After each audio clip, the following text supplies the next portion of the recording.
top two priorities at the Department of Energy this year?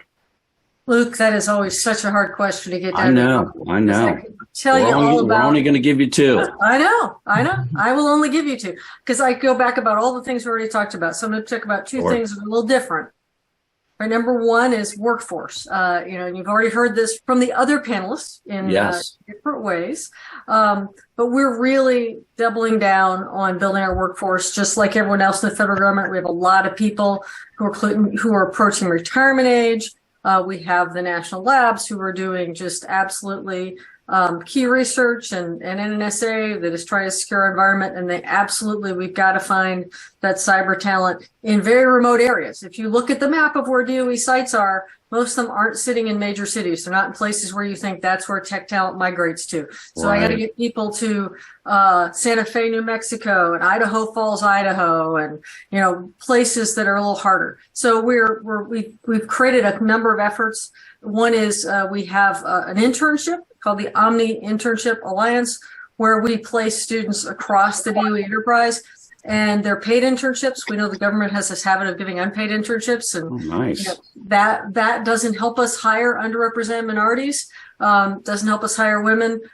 So we really want to get those paid internships out there, and make sure that students have housing in places like Santa Fe, New Mexico, that they can get to places like Santa Fe because they often don't have cars. So we've got to figure out a way to get them there for them to be able to get around, for them to have housing. And so we wrap around all those services into that internship for 10 weeks in the summer, and then we bring them every year back to a different site. So the goal is to have them go to 3 different organizations for 3 years. And then at the end, we sponsor them for clearance. So they're ready to come to work for the federal government in a security position or another position that requires a clearance. So that's a huge part of what we're doing in terms of developing our workforce. We have lots of other people development things going on, but that's the most exciting thing in workforce development.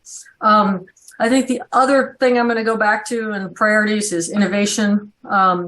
We've really doubled down our innovation efforts. We're working with the White House to expand our work on Justice 40 for delivering tools and capabilities.